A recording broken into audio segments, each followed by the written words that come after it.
Hello everyone, welcome back to the channel and welcome to this new video. In this video I'm going to start and finish the background for this Spider-Gwen piece, and I'm sorry that I took so long getting this video out.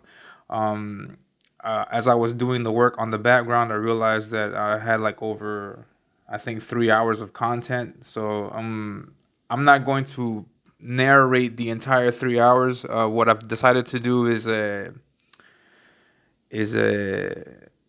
split this up. I'm going to narrate this one video, and then the next video I'm going to do a time lapse, and so you'll be able to see all the work. But I'm not going to go through such a detailed step by step commentary through everything.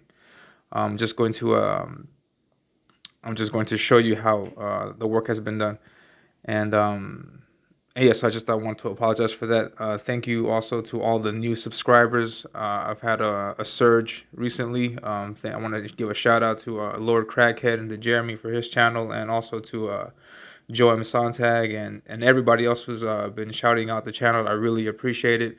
Also, Mr. Bancroft was nice enough to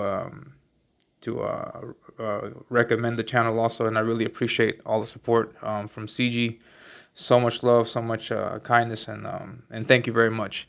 And and yeah, so just getting directly into what I'm doing here in the video right now is the first thing that I always do to start working on the background is establishing my horizon line.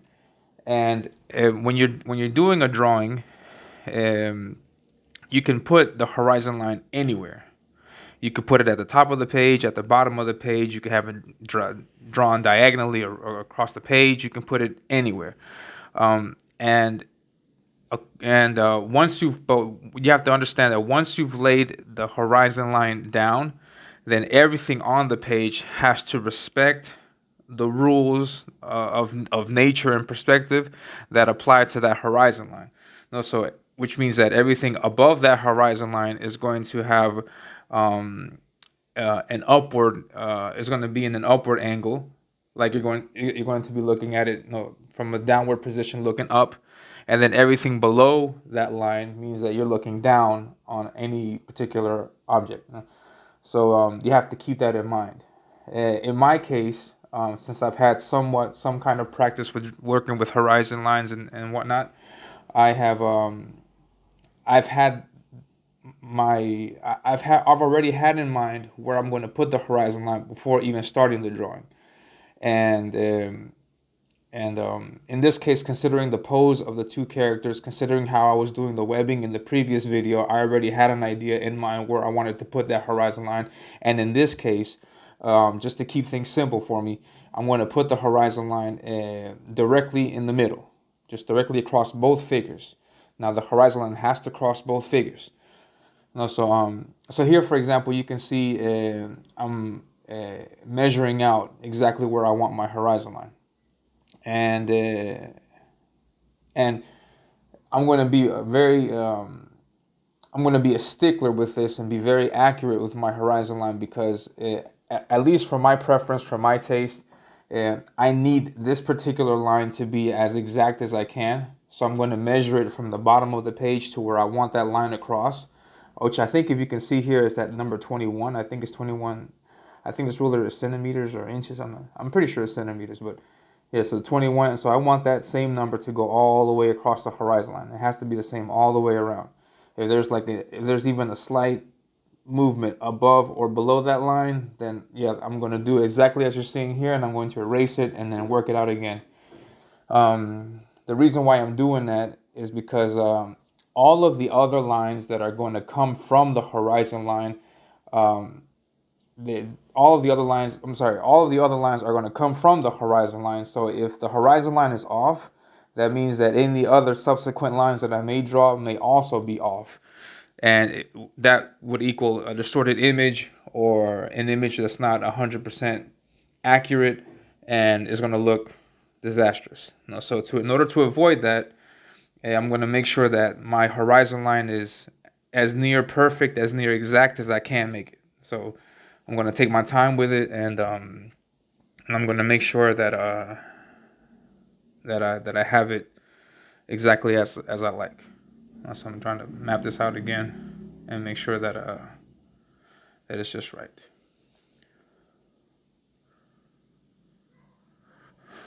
In this case, it's going to take a few tries, I think, because I don't know. I think it's either the ruler that's messed up or the paper or something, but um, you'll see that it takes a while to get that horizon line. And then once I have established the horizon line, the next thing that I'm going to do is start mapping out where I'm going to put the buildings. We'll see that a little bit later on. So you can see there the horizon line, and yeah, so you have to be very careful where you put your horizon line in. And yeah, I mean, I decided to do it like this because I wanted I wanted this to be a little bit simpler, so you can see how the perspective works. I'm also using this as as an influence. So I have some buildings on the right side. I have maybe one or two buildings on the left. Just nothing too crazy. So I'm probably going to draw a total about maybe 3 or 4 buildings. Whatever I can draw that it goes in accordance with the composition. In this case, for doing the background, I'm almost 100% thinking about the composition because I don't want anything in the back to clash with anything in the front. Or in this case, with these two figures, because the figures are in the center of the drawing, I want the viewer's eye to go directly to those two characters in the drawing, and so I don't want to draw anything in the background that might divert, the attention from that. All right, so here on the left of the page, you can see, for example, where I put this VP, which is going to be my vanishing point. This means that all the lines are going to come from this point. So they're going to be pointing outwards, upwards and outwards, downwards, and everywhere coming from that one point. So everything has to go to that point. And yeah, so here I'm going to use my ruler. Just nothing too exact. My idea here in this case is to draw like a sketch, similar to what you've seen me do before in previous videos. I'm just going to do a sketch of a building. So I just draw a line where I think a building could go, and then I'll take a look at it, and if I like it, I'll keep it. If not, then maybe I can change it. And the changes are going to be in accordance to the composition. Like I don't want anything clashing with the characters. And like in terms of the composition, you can see that there's a big spot in the middle where the two characters are. Then I have the webbing of the animated Spider-Gwen going towards the right. I have the web of the comic book Spider-Gwen going towards the left. And then it creates sort of like a U-V shape, like a U-shape, V-shape across the page. So you go from one end, swoop down to the other end. So I want the buildings to go in that similar order, in that similar flow, in that similar sequence. So I'm not going to do anything to distort that. In this case, because there could be drawings also where you can intentionally draw it to distort that image. That could also be a possibility. But in my case, no. In my case, what I'm focusing on for this image, because I want it to be simple, like the image that, like my reference that I have, I want the buildings to be in the similar fashion. That you have a lot in the middle, you have a few, going outwards towards the right, then towards the left, and then leaving a big open space right above the heads of the two characters. I want to leave that space open. I don't want buildings right above that. And I want the buildings toward the right, to the left, in the background, and in the bottom part, but not above their heads. That dead space above their head is going to help the reader focus entirely on the figure. So that's what I'm trying to work towards. So here, I'm drawing a line, just a random line anywhere, just across the page, so I can see where a building might go.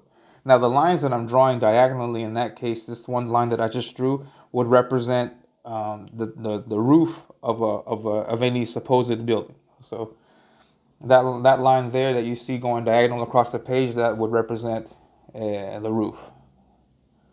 And so I'll do another line here where I would like another building to go, and that line right there, for example, would represent the roof of a building. And so I continue making marks like this, so I can see what would look good, in my opinion, what will look acceptable, what will look, what's the word I'm looking for? What would look competent? Competent is the word that I'm thinking of. What would look competent? What would look acceptable, realistic? So, yeah, that line there leaves this area open. Like, I don't want to cross into that webbing. I want to leave it on one side of the webbing, below the webbing, around the webbing, but not crossing through the webbing. So I have to be careful with that, and I want to leave certain spaces open, and I want to leave other spaces, crossed.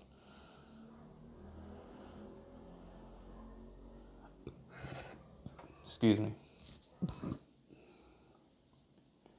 So I see the building is going up and it's curving down towards the left. And here, for example, just to break up a little bit, I want to put this building here. And if I put this building here, it's going to leave me this space right there in the center, where I don't interfere with the webbing, with the hand, or with Spider-Gwen's head. I want to leave that area open.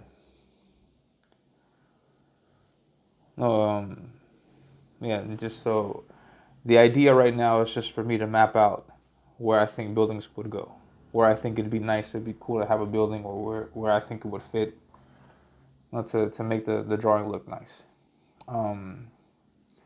So here, for example, I'm not copying anything. I'm not copying from the reference. I'm not copying from any pictures. I could, but no, I'm just gonna use the knowledge that I have about perspective to help me create buildings as I want to create buildings. So having this knowledge can give you that ability to do that. So just create buildings.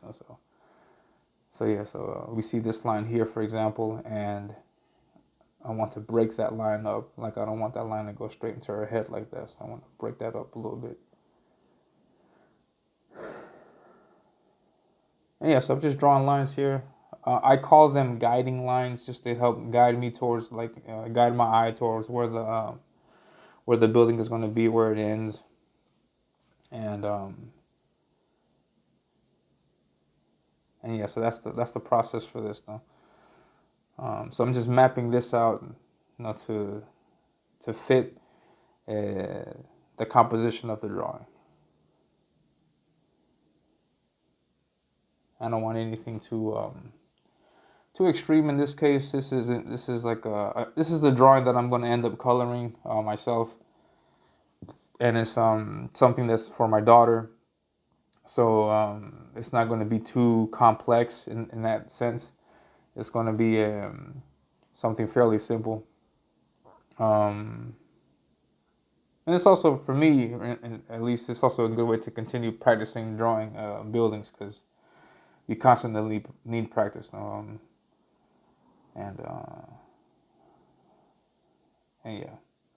And as you'll see in this video, I'm not perfect by any means.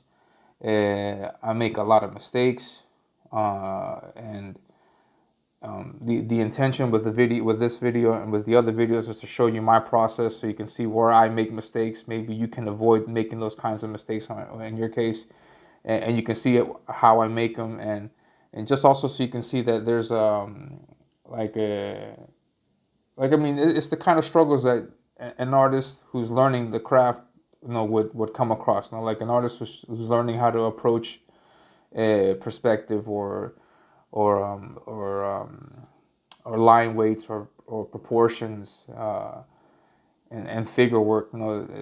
There's going to be struggles. You're not going to learn how to do all of this from one day to the next. This is all of this information, all of this that you're seeing me do has been a consequence of the last 3 years of me jumping back into the art game and learning things that I had never taken the time to learn before. Like this, what you're seeing now. Like, I had no idea how to do this before, so I learned it over time. And what I'm showing you is just what I have learned in that time. And yeah, I think it's valuable information, because on YouTube, you're going to see a lot of professional videos, and the pros are going to tell you how to do it. They'll tell you, we have to do this, you have to do that. Um, but in some cases, you'll see like very quick sketch work, and then a finished product, and then this is it. Like this is if you do this, if you do that, and then you should get this, and then sometimes you're left like, wait, how do you actually get from point A to point C, and then where's the B, in between that? Like where's the stuff in between? So my intention with this is to show you everything, to show you even my doubts, my problems, the mistakes that I have, because I do have them. I think all artists have them, and so I'm just exposing myself to everyone. I'm just exposing myself to all the viewers out there, so you can see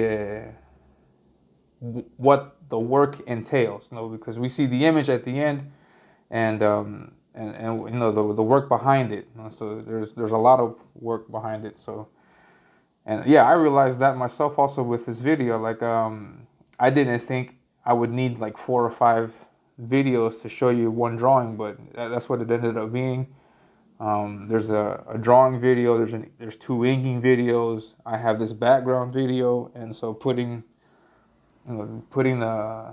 the effort, doing these videos has allowed me to see how much time it takes even me to get this stuff done. So it is a lot. So yeah, so you can see the work and the time it takes to do this stuff, and yeah, just sharing the knowledge that I learned, because yeah, like I mean, the struggle is real. I mean. And so, yeah, here at the bottom, what I'm showing you is just the guiding lines that I've put down. I'm calculating, just off the top of my head how far I want the building to go. So I know that this is going to be one building. Here, I want to put another building, and I think if I have enough space, I'll probably put a third building down. The reason that I'm not 100% sure is that I know that the closer I get to that vanishing point, I guess you could say the more distorted or the more exaggerated the lines are going to look, because the angle is going to get sharper and sharper and sharper as I go closer towards that image. So I don't know if I can probably squeeze in another building in there and then draw it just right in perspective. I could make things easier for me and move the vanishing point off page somewhere, or move it to the very center of the page. But I think this is a good place to start. I think this is a good place to begin showing how you could approach this, how you could tackle any problems that you can have from working with a vanishing point like this and trying to like do a full city background. So, which is what I'm going to do. I'm going to try to do a full city background, put buildings on the left. Put buildings on the right. I have maybe like a sliver of a building on the left. I think that according to the angle, according to the vanishing point, according to what the space allows me, I think I might have a sliver of a building on the left side. And then the background, like the deep background, I'll probably put another building to break the monotony of the 1 point vanishing, of the 1 point perspective. And yes, I'm just drawing more guidelines. I think I can squeeze in one more building there. And yeah, and when I mention 1 point perspective, it's called 1 point perspective because I'm only working with one vanishing point, which is the one you see on the paper. And I'm just working specifically with that. It's called 1 point perspective. When you mess with another vanishing point, that's called 2 point perspective. And then when you mess with a third one, that's called 3 point perspective. And the idea is to work with 1 point. Later, you're going to see that it's not really 1 point. There's actually almost always, a second vanishing point that you have to use as a reference. Almost always. And you'll see that in a moment.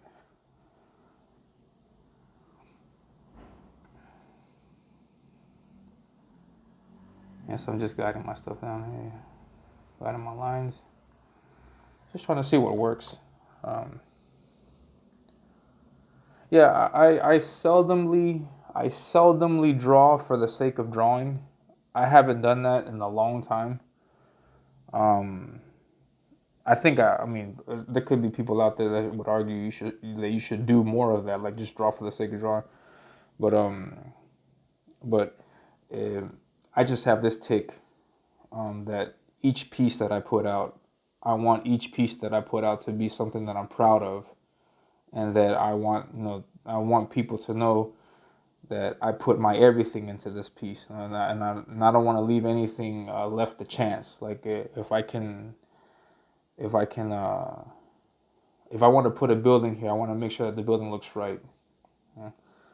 That's my thought process, at least. But I know that there's moments where you have to let go of that train of thought and just put somewhere because of the gut instinct that you should feel for putting up a certain element in the drawing, which I'll play around with later. But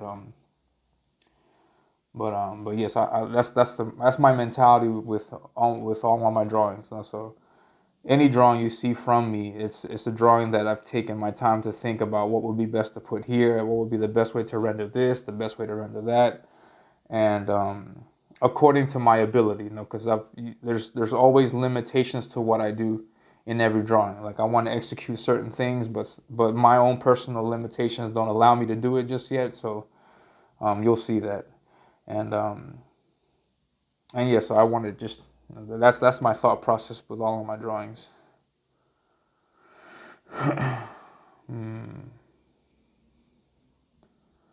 Yeah, I'm drawing this line here, this guiding line, and I'm using this big metallic ruler. I'm pretty sure this is going to be a guiding line for the big building in the background. And yes, when I do my city work, when I do cities and I work with perspective like this, I always use two rulers.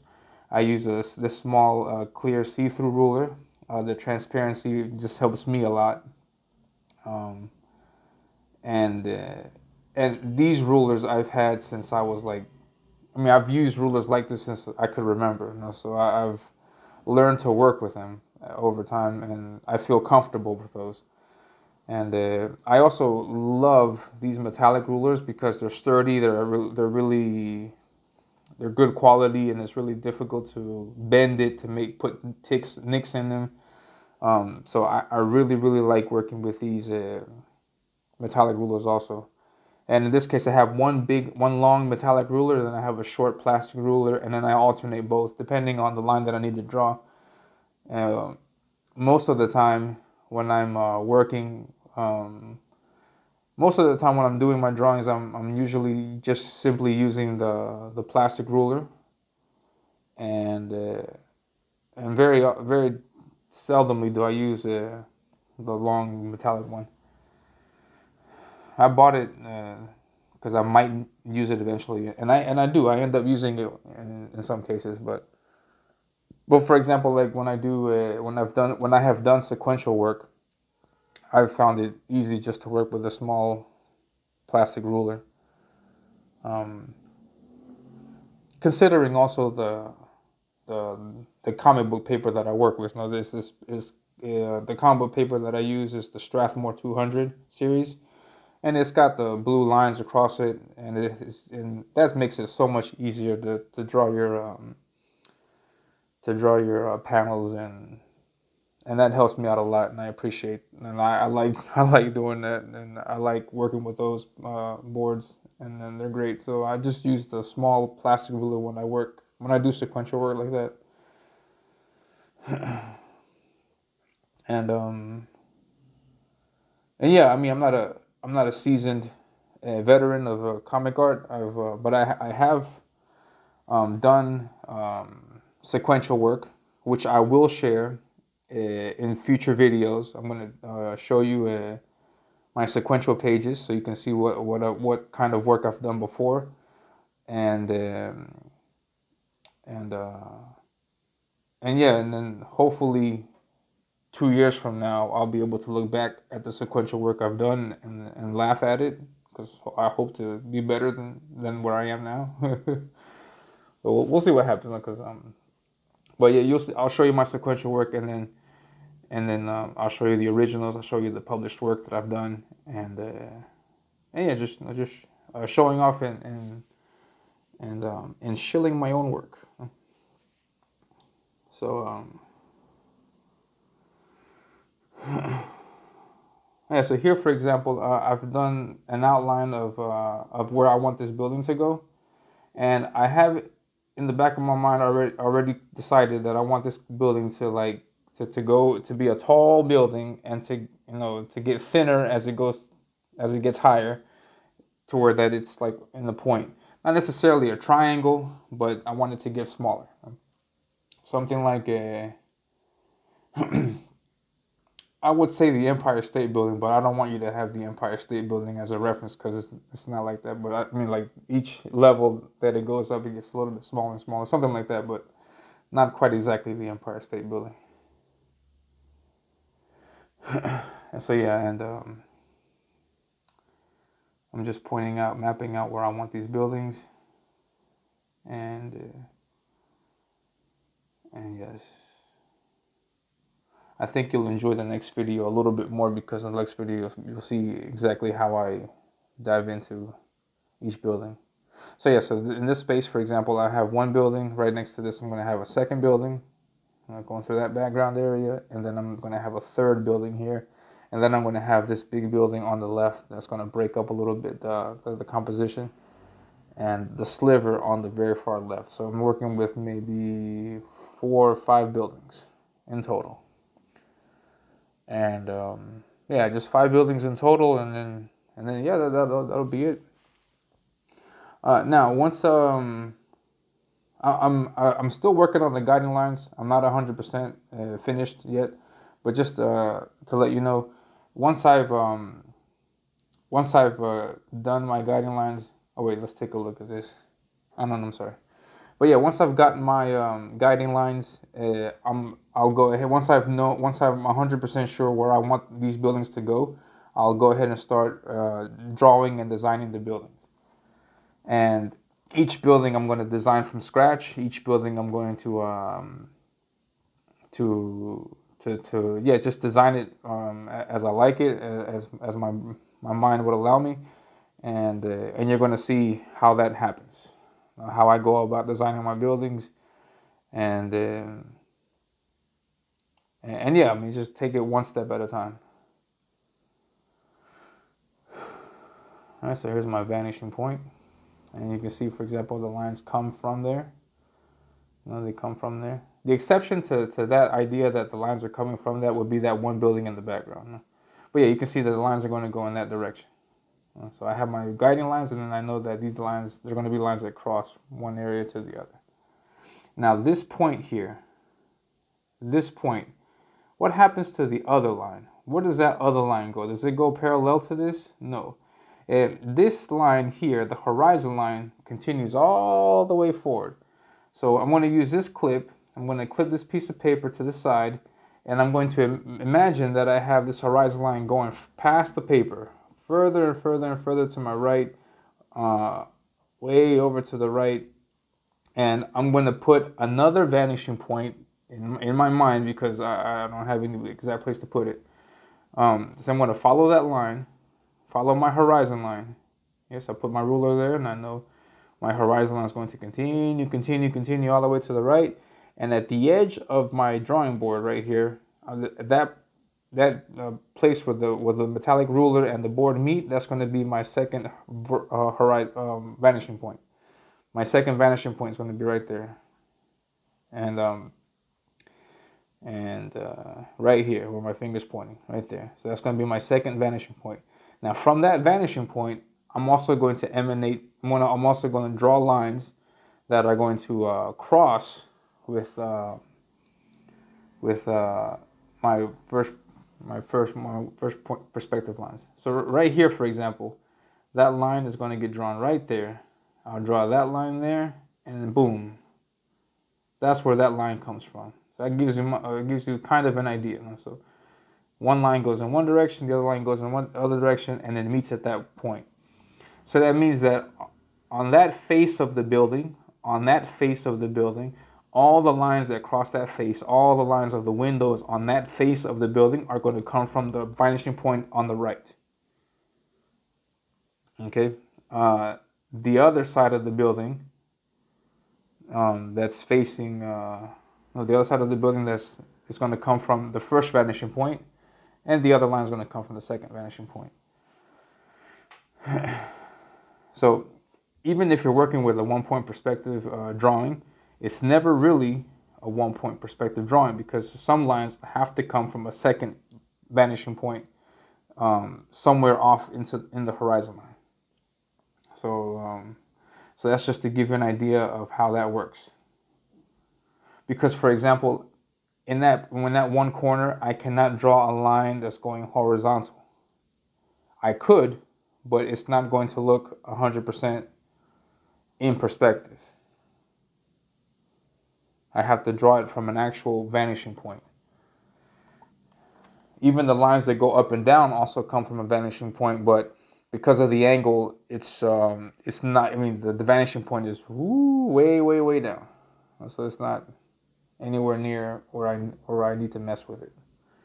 So yeah, I'm just going to draw something similar to this building that you see here. The yellow building has just got this. I guess I'm going to call it molding at the top of the building, and then just some windows.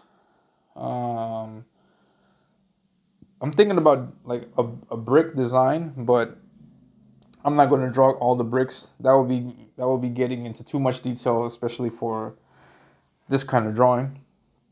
So I'm just going to do something very simple, do some molding, and then do some windows, and then that'll be about it. And so yeah, for the molding here at the top of on the roof, I try my best not to have everything look the same, and not to have everything the same width. So I'm going to make it, some parts of it wider, some parts thinner, wider, thinner, wider, thinner. Play with it a little bit, and yes, and in terms of this, there's no rules. I mean, you can put whatever you like. There's no rules to how you do that. No?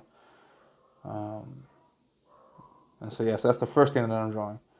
And then right under this crown mold is going to be a little slit, like a little sill, where it actually hits the wall. So I'm going to draw a little line here to represent the bottom part of that molding, that crown molding, I guess you would call it. That's on the inside, but on the outside, I don't know what you would call that. And these horizon lines here, I mean, they're guiding lines. I may draw another building here, and I may have another point come off here. But I'm not sure yet, so I'm just going to leave that line there, because, leave that space there, so I'm not sure. So I'll just leave those lines there for the moment. And, so that's the first thing that I have drawn. Now, the next thing that I'm going to look at is mapping out where I want the windows to go on this particular building.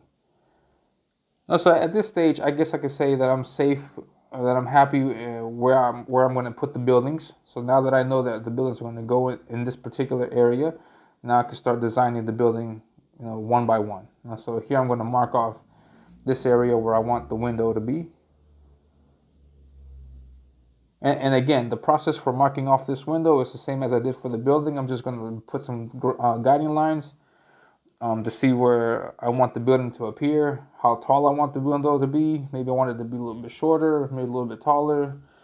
I also have to take into consideration the windows that are going to come below it, in the previous floors.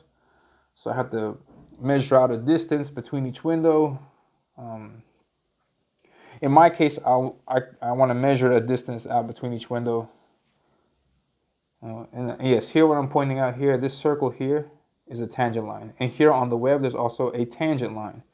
Tangent lines are when lines merge or cross each other to where two things that are overlapping look like they're not overlapping. And so tangent lines are something that you really want to avoid. You really want to avoid any tangent lines. So in order to do that, what I do is break it off in corners. So I put little corners here and break it off, and so make sure that line doesn't go directly into Spider-Gwen's head or anything like that. And for example, in that area where the tangent line is crossing the spider web, then I'm not going to draw a window there, for example. That would just completely it would completely ruin the drawing if I were to put a tangent right there. I don't want to do that. So yes, I have to be very careful with tangents. So here I'm just designing something, and I mean, just something that comes off the top of my head because I don't have any reference, any specific reference that I want to use.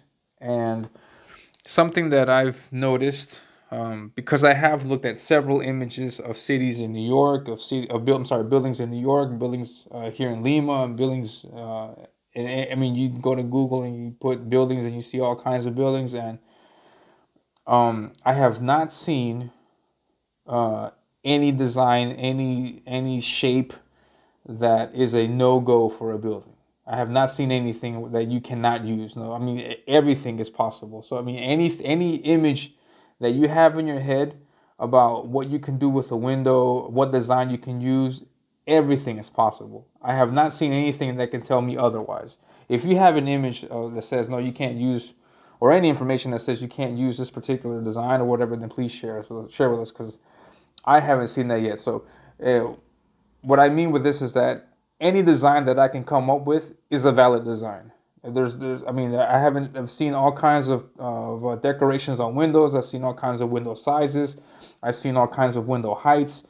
The panes in the window can be any size. They can be square. They can be rectangle. They can be just one single pane. I mean, if your mind can imagine it, then it can exist. You know? So, um, and I say this because there could be people that they will look at a drawing of a building that you may have done, and they could say, "Oh, that window is too big," no, because nobody has a window that big, or that building is too small. The character wouldn't fit in that building, in that window. I'm sorry, and no, I mean that's not a valid argument for that because. Uh, if you go to the downtown area of where you live, you take a look at the skyscrapers and all the big buildings, and you'll see that there's a window a certain length high, a certain width, a certain width, and you'll realize that one thing is what you see on the outside, and then one thing is what is real on the inside. Like on the inside, you can have, for example, like a window that goes from the ceiling to the floor. You can have a window that big, or you can have a window that's just only about the length of the shape of your head, and just for you to look out of. But they can put a glass on the outside that makes it seem as if the window was incredibly big, and there's just so many variations, so many designs with it that there's really, in my particular opinion, there's no room for saying that no, you can't do that kind of building, or no, that building doesn't make any sense, or no, you should redraw that building because it's not realistic. I mean, it can be realistic in your world, and in your comic, whatever. And so I think anything that you make up goes. And so in that sense, no, I think you should feel free to design whatever window you like to design, any molding that you would like to design. And yeah, anything you want to put hearts in it, you want to put circles in it, you want to put flowers in it, you want to put a dragon decoration, whatever. You can do all of that, and it's going to be valid because those kinds of things can exist. So, and yeah, so yeah. So I mean, knowing that information, I'm free here in this case in this drawing to draw whatever I like. So I'm designing things that I like. And in this particular window, for example, I know that I'm working with a space, and I'm thinking that I want to have maybe a line going down through the various middle. But then here is where I hit a bump in the drawing process, and this is the biggest bump that I come across in this particular drawing, because when you're working with perspective, and when you want to work with a perspective that is realistic, or at least that gives you the illusion that it is realistic, there's certain things that you have to accomplish. For example, in terms of up and down, I can have the windows be a certain length, and I have to maintain that same length for all the windows. So if I have a window right below this one, it's going to have a certain space in between one window and the next, and then when it goes down, I can continue doing that same space. And it's relatively easy because all I have to do is just measure the distance from one, just bring my ruler back down and use that same distance, and then bring the ruler down, use the same distance. And in terms of going up and down, I can have the same windows in the same distance away, no problem at all. The problem is going to come when you're trying to put a window next to the window that you've drawn. Because the distance that you're going to use, the distance that you're going to put between one window and another window that's next to it, has to be the same again and again and again for the subsequent windows that you draw. Now, and the problem is, how much distance should you have between one window to the next as you're getting closer and closer to the vanishing point? That is the problem. And so what I'm doing here right now is trying to measure out that distance. And I'm stumped because I forgot how to calculate the distance from one window to the next. And I'm drawing and I'm like, okay, I want to put this certain amount of distance. I'm like, wait, how does it go again? And I just completely get stumped. And this is resolved by looking at Loomis's methods.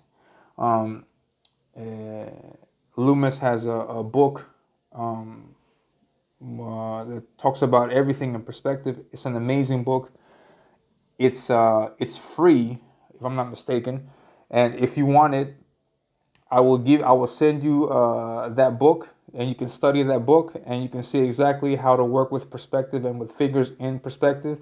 And there's so much information in there. But what's important for us, for me right now, is in that book, it tells you exactly how to use diagonals to calculate precisely the correct space and depth from one window to the next. And it consists of using two vanishing points and using one vanishing point to cross other lines. I'll have to make a video about that. I'll have to make a video about that to show you exactly what I'm talking about. But yeah, that's what I'm trying to figure out, because as I'm doing this drawing right now, I'm thinking like, man, how did that rule go? How did that thing go with Loomis? And yeah, I'm I'm crunching my brain trying to figure out how it goes. Like, and I'm like, man, I'm on air. Like, people are seeing me right now, and I don't know how to do this. But yeah, and yes, I'm just trying to figure this out. And for example, here I want to draw a horizon line. A vertical line going up and down, and then try to use a point there. But no, that's completely that's not the way to do it. I'll later regroup and then realize, oh yeah, that's right. That's not how it goes, and I'll fix it. But yes, and determining that was the biggest bump I had in drawing this background. After I get over that hump, then the rest of the drawing was a little bit easier, because I was able to solve that problem. And yeah, so this is just evidence that that what I'm doing with this is this. No, it's just showing you exactly my process, showing you that I do get stumped, that things go wrong or things don't go as planned, and so you have to figure it out. No, so here you see me figuring it out. So I'm erasing this. Like, yeah, I drew so many lines down, horizontally, vertically. I was like, nah, screw this. This is just confusing me. I'm just getting more and more confused. Let's start again.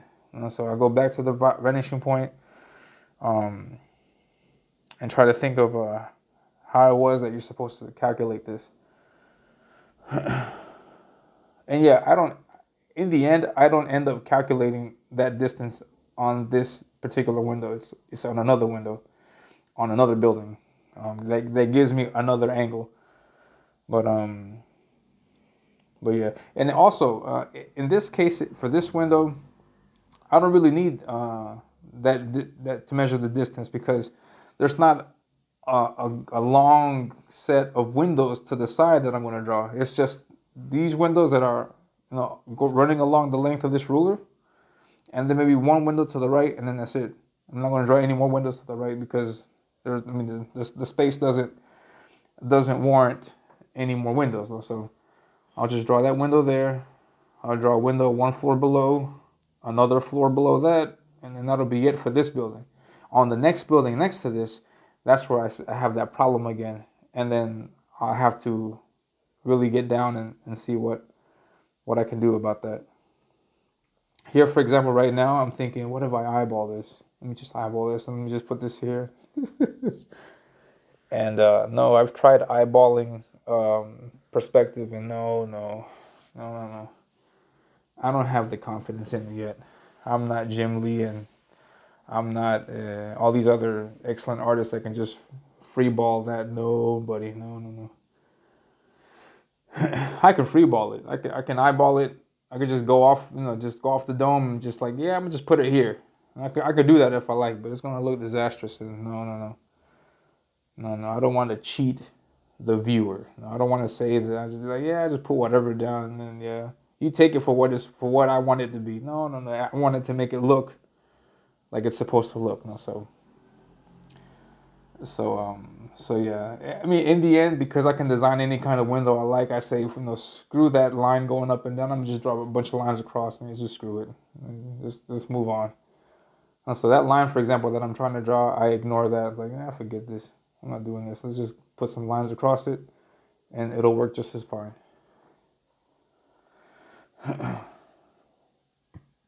And yeah, don't take it as I'm giving up. Just because I have to find the depth eventually on the other building, and you'll see how I work that out. But here, for example, I'm putting myself in the problem that's unnecessary because I don't really need that line there. I can just put other lines and then just move on with it. In the other building right next to it to the left, I do need to figure it out because I can't just put windows anywhere for the sake of putting windows. They have to make some kind of sense. And so so here I'm just measuring out distances, trying to see what I'm going to do. Wasting my time. Wasting your time. I'm sorry. I don't want to bore you with this part, but yeah. I was like, man, I shouldn't. Yeah. Yeah, so here I'm just calculating how much distance is between one window to the next. I'm calculating the top of the window to the window sill, then from the bottom of the window sill to the distance to the next window, and then the distance of that window also all the way down, and et cetera, et cetera. And yeah, it is an adventure. And yeah.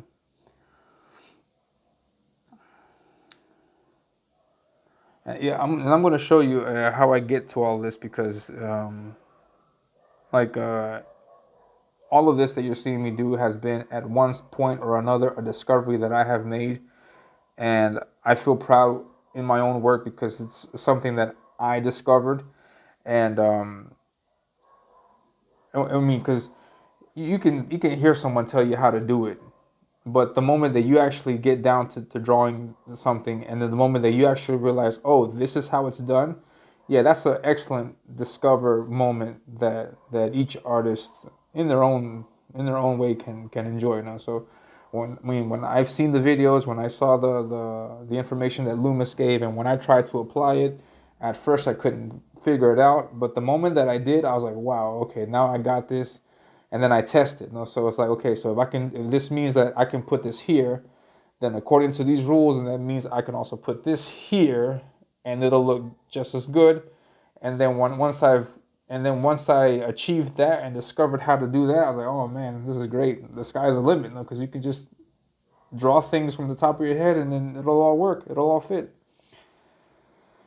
And it's great. I mean, it's great to have that moment of discovery, especially for an artist. And if you're an artist and if this is helping you, then yeah, I mean, if you just comment or send me a message on Twitter or Instagram or Facebook and be like, and tell me, hey man, give me that Loomis book. I'll send you the link and you can read the Loomis book. It's I don't know if it's a very heavy file, but there's a good amount of pages there, and yeah, study it, and by study I mean don't just look at the pictures, read, because the information in there explains it. So read it, apply it, learn it, master it, and yes,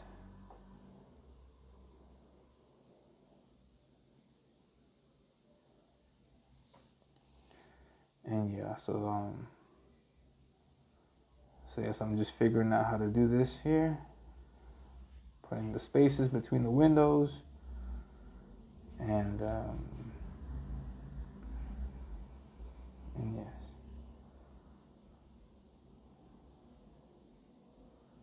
Yeah, and you'll see that throughout this whole process that I draw the background, I don't use any references. I don't pull out any reference pictures. Um, yeah, I'm not using anything. You've seen the reference that I used for the Spider-Gwen piece, and that's the only reference that I have. I'm not copying from anything. It's all just what I'm drawing and where I think things could go. No, so those two lines, for example, towards the right below the webbing, if I'm not mistaken, that represents a window sill. So I have another space mark where the top of the window is going to go, and another mark at at the bottom where the next window sill is going to go. And so I use my vanishing point. I put one end of the ruler on the vanishing point, then I use the other end here, and I draw a line that would represent the top of the window, and also another line that would represent the top of where the windowsill is, and yeah, see there's the line. Just want to make sure also that I measure the space out right, and yeah, just chip away at this, work little by little. Do the windows. After I do the windows, do the rest of the building. After I do this building, I can jump onto the next building, doing the same thing, and constructing this drawing little by little. And yeah, one of the annoying things of doing this after I inked the characters is that as I'm putting my hand over the paper, as I'm moving the ruler across the paper, the ink on Spider-Gwen gets lifted up, and you'll see like the black not be 100% black, and it'll be like a little bit blurred out, and that happens to me all the time. I mean, it's just the consequence, I guess, of the way that I work. So it happens, and what I end up doing is just going over that black area again and again, so I can keep it freshly black. Because the dull blacks I hate. I hate the dull blacks. I like the nice heavy blacks. And yeah, so here I'm drawing more lines to indicate the windows. Yeah, so I've mapped out the spaces, so now I can see the windowsills, and then I could start drawing. I could start drawing like what I want out of this design, how far out I want each each edge of the window to be, and yeah. So for example, any line that I draw on the first window will also get drawn on the next window. So I draw a line in one area, then I continue to the next window, the next window, the next window, the next window, and they all have that same space. When it's up and down, like this, up and down, windows that are going up and down, up and down, up and down, then this is okay. We can do this. But when it goes from one side to the next, when it goes side to side, in that case, you have to be very careful with the perspective, because in that case, for example, that window that I've drawn, if I put it towards the left, it's not going to be the exact same size. It's going to be a little bit smaller, or a lot smaller, depending. So, and then the next window to that is going to be a little bit smaller, and so you have to change the height. Change the height of the window, change the width of the window, just change everything about the window. Just make it the same, but just smaller, smaller, smaller, smaller, smaller, as you get closer, closer, closer, closer to the vanishing point. And so the difficulty for me was like how do I know how much smaller, how far out, like how do I know where to draw the window? So Loomis gives us the answer on that, and I apply the technique in the next building. But don't worry if you have any doubts about or questions about that, because in a future video I will show you how to draw things in perspective and in the correct depth, and and yeah, just I'm not a pro. It's just information that I've learned, and in this case, I've learned this from Loomis, and I want to pass this along to anybody who may watch this video and may learn something about it. So please, if there's something that I'm missing, or something that I'm doing wrong, please in the comment let me know. Like, hey man, you doing this all wrong, because this is all disastrous. This is not how it's done. Please let me know. Please, please. In my case, I'm not saying that other people have this problem, but in my case, my ego is checked at the door. Like I have no problem at all being wrong. As a matter of fact, I welcome being wrong, because being wrong means that there's a right answer, and I want to know what that right answer is. So if you see something that I'm doing wrong, give me the right answer, and I will see it, and I will learn it, and I will apply it, and then make another video out of it. So we all win.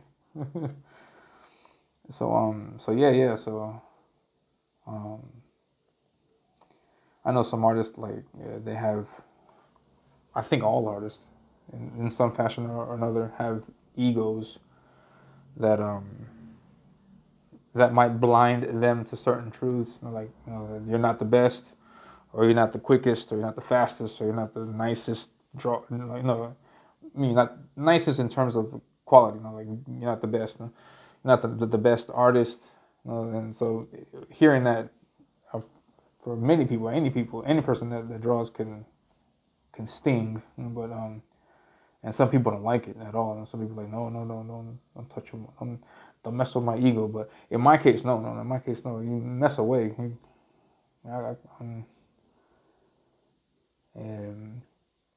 I have no problem. Just if I'm doing anything wrong, please let me know.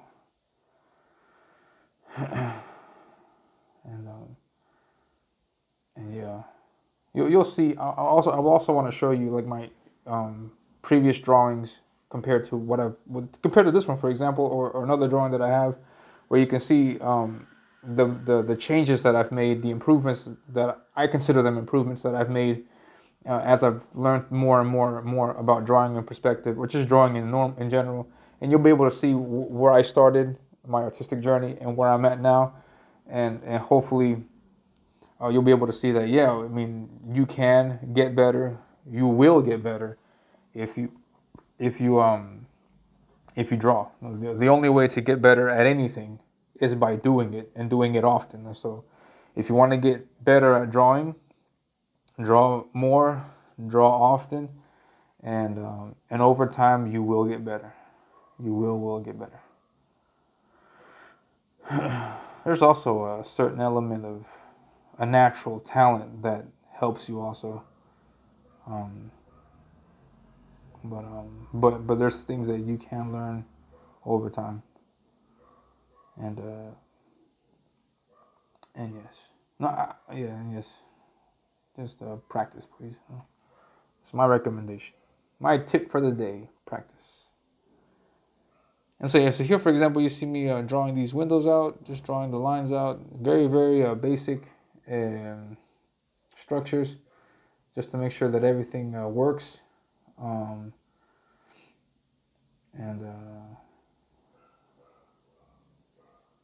yeah, I'm just drawing lines to see what works. For example, I want to have a line to show depth, like from the windowsill going towards the building. So I have to use the second vanishing point to the far right to help me draw some of these lines out here.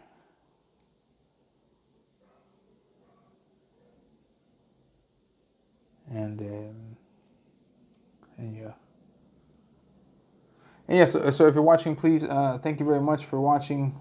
Thank you for, if in the case you are sticking around all the way to minute 59 or 1 hour mark. Thank you very much. It means a lot to me. I really appreciate the support. Please don't forget to like, subscribe, share this video. Also, if you have any questions, if you see something that you want me to go into detail about how I go about doing something, please comment it, and I will address it in another video. At the moment, I have collected 2 questions, one on Instagram and one on my Facebook art page, from people that have asked me how to do. One video is I'm sorry. One question is how do you draw eyes? The other video is um, how will you do shading on muscles? And I'm going to do videos for that, answering those questions. And yeah, if you have any questions, just please write write your question in the comments, and I will answer it. Because um, yeah, because I mean I have time to help you guys out with anything like that, so I'll be able to do a video for that and explain how I go about doing that. No, because and yeah, and channels that I recommend in terms of drawing. There's a channel that's called VZA that shows off mostly Jim Lee, but they also have videos for other professional artists. I recommend those videos so you can see what kind of tools they use. You can see what kind of techniques. Jim Lee also has a Twitch channel, I think, and uh, some of those videos get put on YouTube, and so you can see how he approaches drawing. Um, I learned a lot from him, and and also David Finch. David Finch has put out. He has his own channel. You can look him up, and and he has incredible amounts of videos uh, where he goes into depth about how to draw certain things, many different things, like torsos, legs, arms, in perspective, figures in perspective, dynamic figures, just perspective in general for backgrounds. In this case, for example, for this drawing, I'm approaching it in the sense that I'm doing the characters first and then the background second. But you can also work the other way around. You can do the background first, like put the environment first, draw the environment first, and then put the characters anywhere in that environment. And he teaches you how to do that. He also does a lot of drawings in perspective. Like he would do a drawing like this where it has buildings to the left and to the right. But with David Finch, he does a lot of grid work. So before he will put any buildings down, he'll just draw a massive amount of lines going from one end, from all over the page that represent the first vanishing point, the second, the third, and then from that he'll start drawing in his buildings. I could take that approach if I like, but I would just get confused. Like, I would just get confused, like, if this line should go here, if that line should go there, if this line is really the continuation of this other line, or is this another line on another plane? Just a disaster for me. So I take this approach. Like, if I have the ruler and if I have the vanishing point, then I know where any one line needs to go on any one area of the drawing. So, so for example, if I want to move a window up, or I want to move a window downward, then it's just a matter of just me grabbing the ruler, moving it a little bit, and then drawing a new line there. And yeah, so that's my approach, because I mean I would just personally get confused seeing so many lines on the page. I wouldn't know where to begin. This way, for example, what I'm doing here, I'm just drawing the necessary lines that I need to give me an idea of where that shape is going to be and what needs to come next to it, what needs to be attached to what, and yeah, so this works for me. So, but yeah, David Finch will get into depth about how he does his process, and he does incredible work, and I recommend watching his channel if you can. Also, if you have any questions about drawing and stuff like that. And and in terms of CG, I mean, I haven't seen. You see video streams all the time. Well, no, obviously, I'm sorry, I'm forgetting, like an idiot. I'm forgetting Clayton. He's got his whole series, his whole YouTube channel. Everything is about teaching people how to draw. So you check him out. He does incredible work also. And yeah. And apart from Clayton, I don't know if anybody else has. I don't know, but yeah, I mean, there's plenty of talented people in CG. Check them out. Uh, nitpick. Like when I say that, I mean like pick from each artist what you think is best. Pick from me if you find anything here that you think is good, worth adding to your repertoire, and then use it. I have no problem at all. And yeah, there's a lot of great talents in CG, and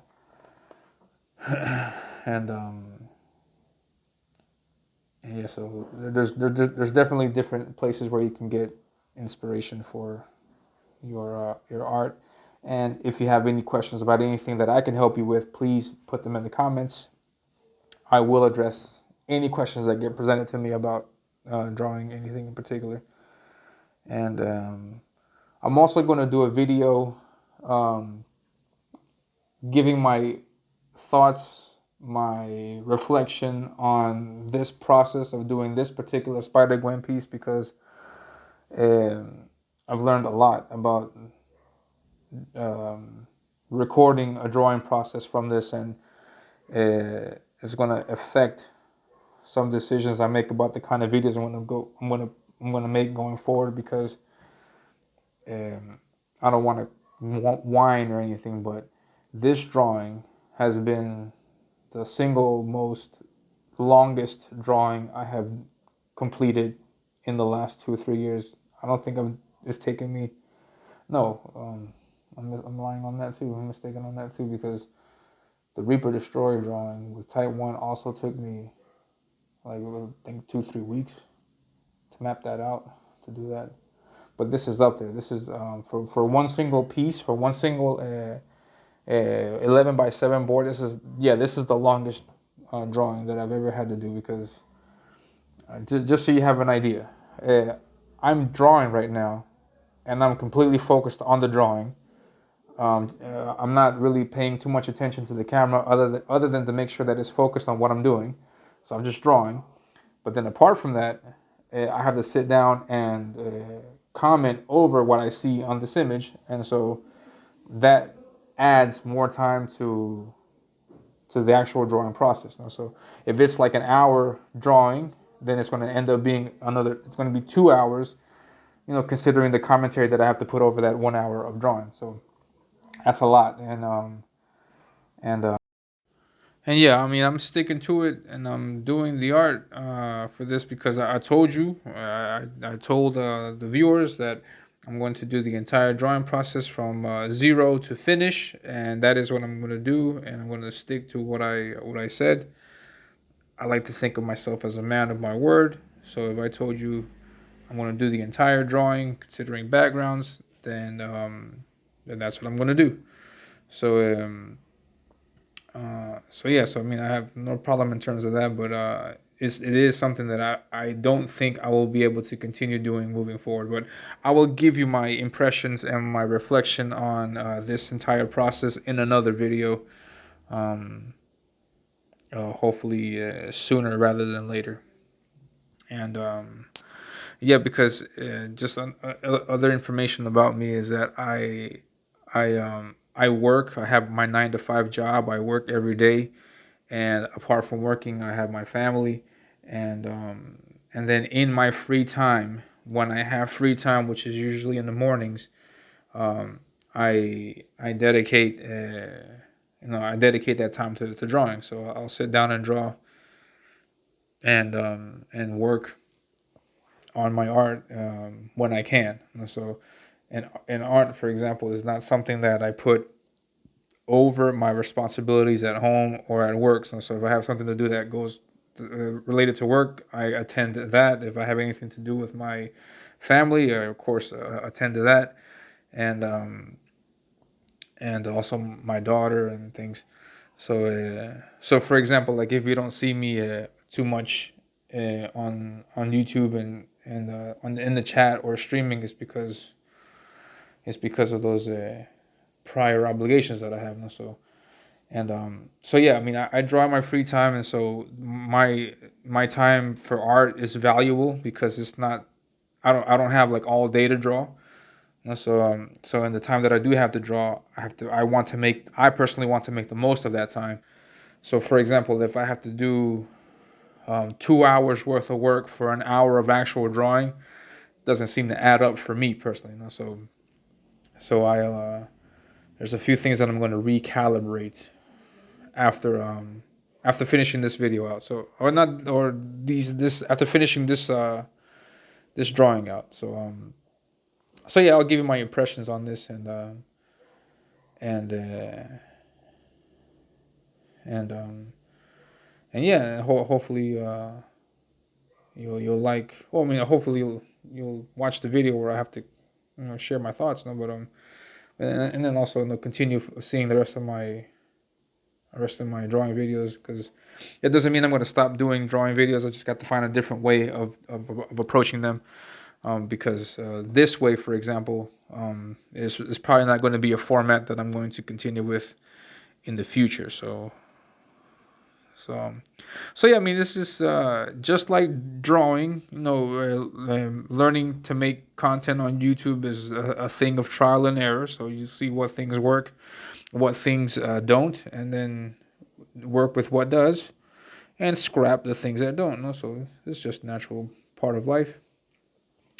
And yes, I'm deviating from the actual art. So here, for example, you can see me. I'm drawing the same elements on top of the windows as you've seen in the very first one at the very top.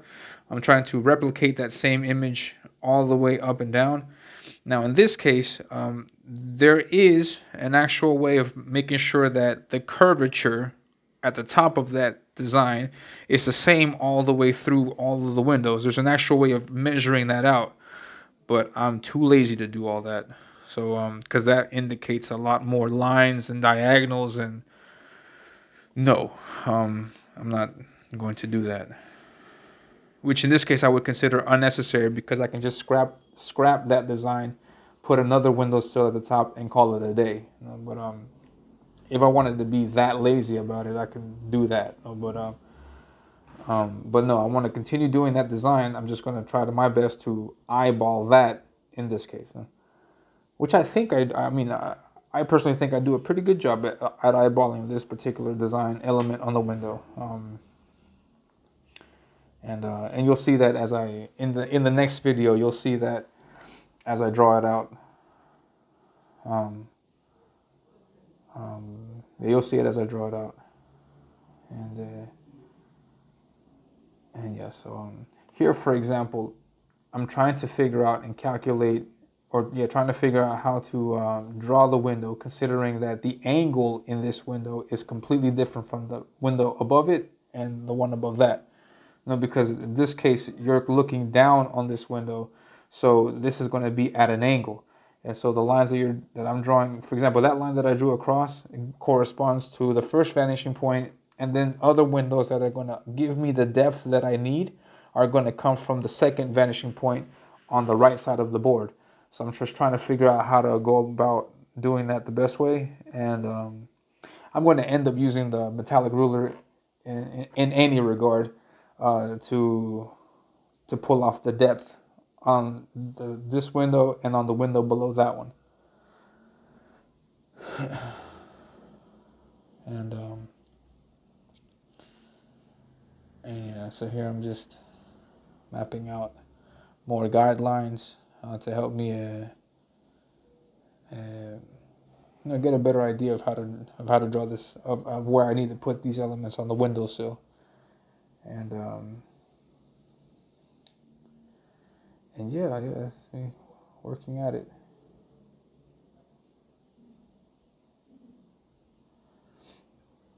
In my case, for example, I don't go ahead and ink one window, because I know that any one element that is on this window has to be repeated on the other window. So I just want to make sure that I know exactly what I'm doing with each element before I start inking, or before I start putting any permanent lines down on this case, on this particular windowsill.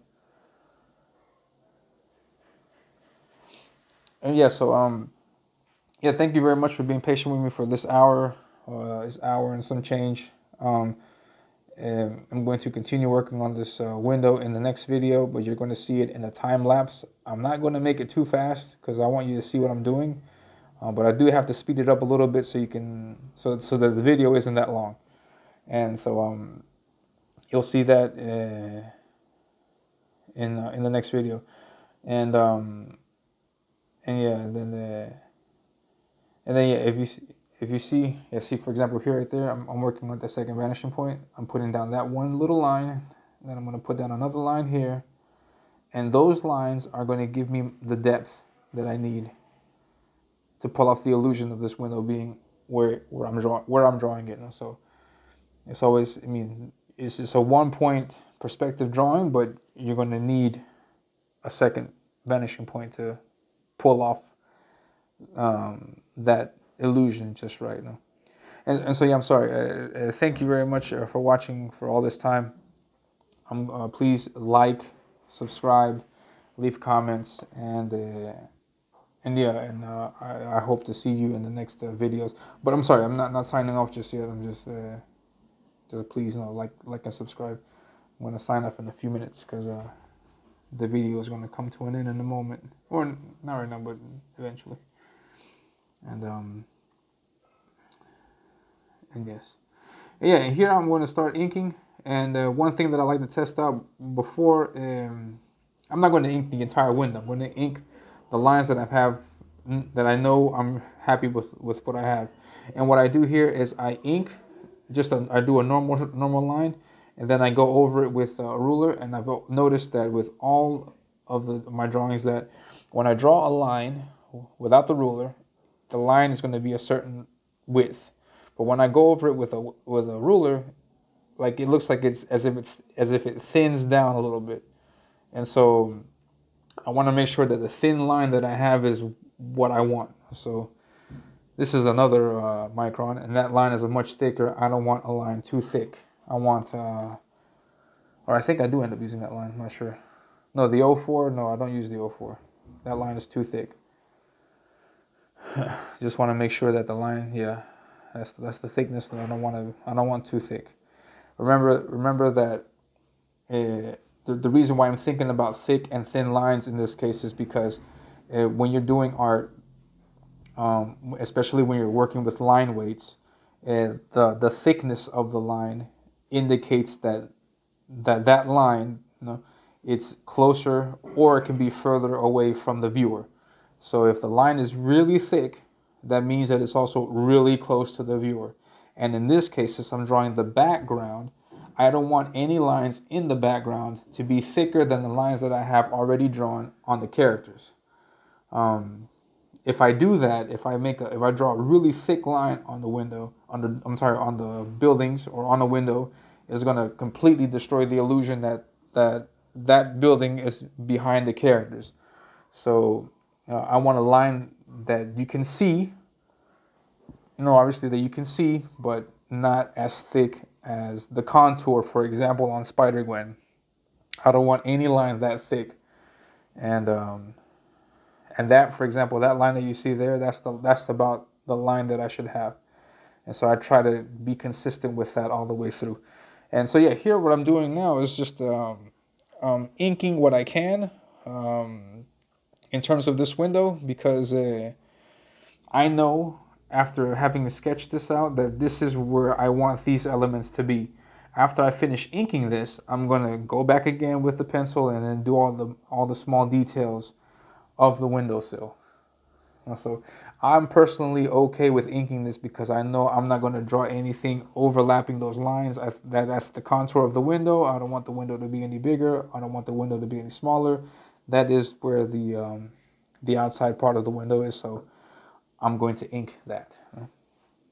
And yeah, as I said earlier in the video, what I do on one window has to be the same on the others. So I have to make sure that, for example, this line that I'm inking here is the same on the other windows.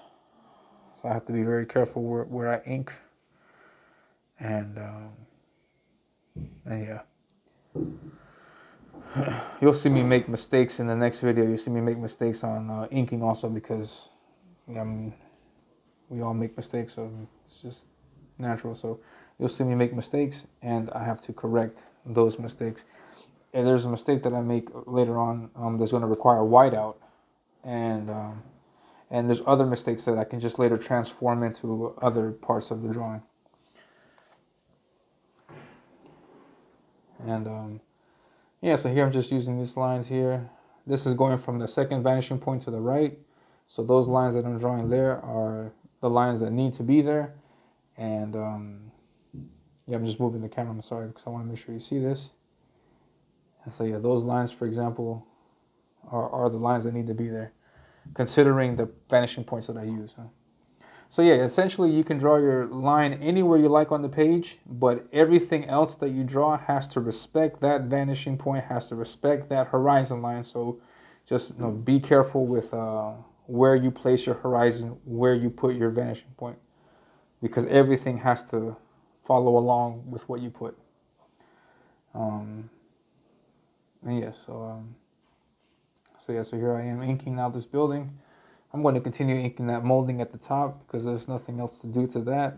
I mean, it's done the way it is, and yeah, and that's how I progress through the building, just drawing each element as I can, and as I get through it, as I make sure that I know where the lines are going to go. And so here, for example, you can see that I'm putting the inks on that molding, and yeah, there's not much to that. The lines are going to go in that direction. There's nothing going. There's nothing crossing that. I mean, any details or any rendering that I do to that are going to go along those lines that are not going to interrupt it too much. So I don't have much to change to that. So I'll just leave the lines there, and and yeah, that's the molding area. I know that above that I'm going to have some kind of building, some kind of building.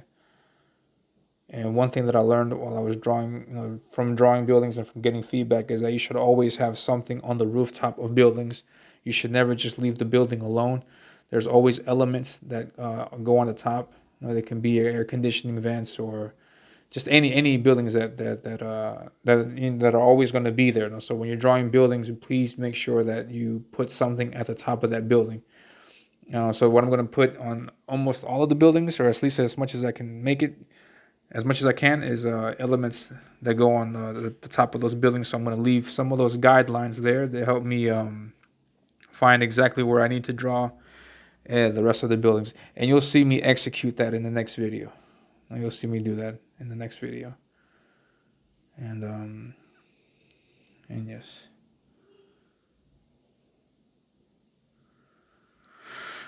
Yeah, it's not much to that. And then after I finish drawing those lines down, I'm going to erase the pencils. And I'm probably going to go over the inks again to make sure that it's nice and black. And yeah, that'll be it for the video. Thank you very much for hanging out with me for all this time, going on for over an hour, and please be on the lookout for the next video, which I should be uploading soon. Please also subscribe to the channel. Please hit the like button; it helps me out a lot. And yes, thank you very much for your patience and for listening. I will catch you in the next video. Have a great one. Take care. Goodbye.